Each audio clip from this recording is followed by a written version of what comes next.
Hello, hello! Welcome! Jacqueline po ulit. Ayan, habol po tayong manood ng Rewind.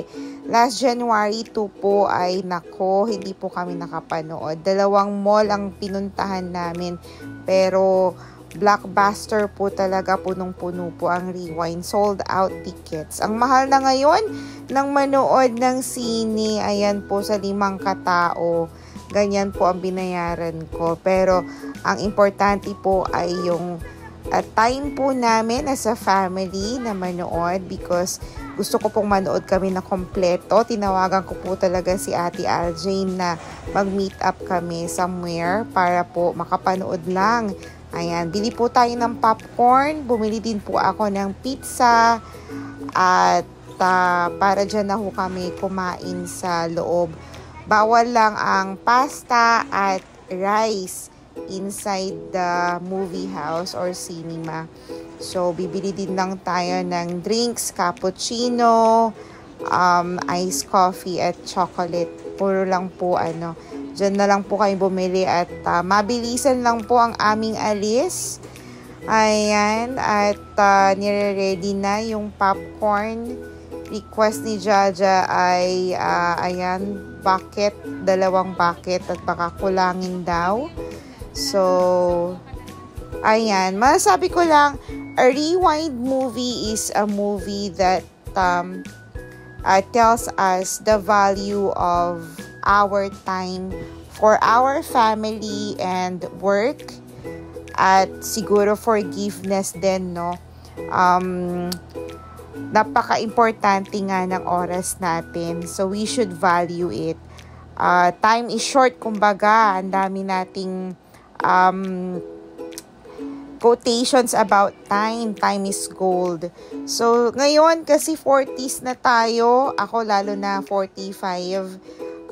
We should balance our time for our family and work.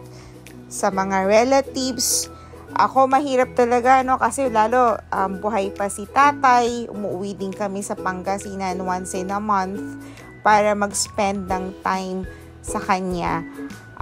Kami ni Aljane, si Ate Aljane nag-work, nag-aaral, nasa dorm siya. So, hindi na namin siya makasama araw-araw. So, we make sure na pag magkakasama kami, ina-avoid na namin yung arguments, conflicts, kumbaga mag-intindihan na lang. Understanding is the key, pero hindi naman maiiwasan. Wala namang perpektong pamilya. Kumbaga kung kaya na lang intindihin siguro, more patience and understanding, kumbaga. And then lastly, faith. Pananampalataya. Hanggang saan ba ang faith natin kay Lord? Tawag nga ni Jan ay Lords, 'di ba? So we should put God our trust. Dapat manampalataya tayo, magtiwala tayo kay Lord kung ano man ang mangyari sa future natin. May it be difficult, mawalan man tayo ng work, may mawala man sa mga mahal natin sa buhay, dapat ipagkatiwala natin yung tomorrow or yung buhay natin kay Lord. Hayaan natin siya mag-take control ng buhay natin. Huwag natin pangunahan.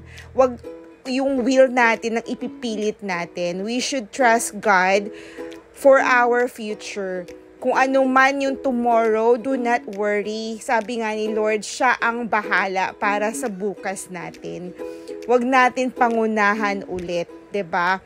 Mahirap man ngayon, believe it, God will take control of everything. And then, syempre, forgiveness. Mahirap magpatawad, lalo na sa mga taong nakasakit sa atin. Pero gawin natin yon kasi nga our time is running out. Konti lang yung time natin dito sa mundo. Mas masarap sigurong mabuhay nang nagpapatawad tayo, lalo na doon sa mga taong nanakit sa atin. Then, I want to share this verse from 1 Corinthians chapter 13, verses 4 to 8. Love is patient, love is kind, it does not envy, it does not boast, it is not proud, it does not dishonor others, it is not self-seeking, it is not easily angered, it keeps no record of wrongs. Love does not delight in evil, but rejoices with the truth. It always protects, always trusts, always hopes, always perseveres. Love never fails. So, napakaganda nito, no? So, again, maraming tayong lesson na natutunan sa simple movie na ito. It is a rewind.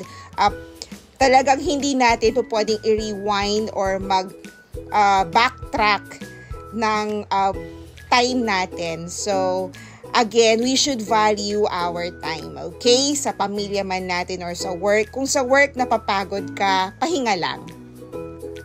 Thank you for watching this video. Please like and share, follow. Thank you very much. God bless.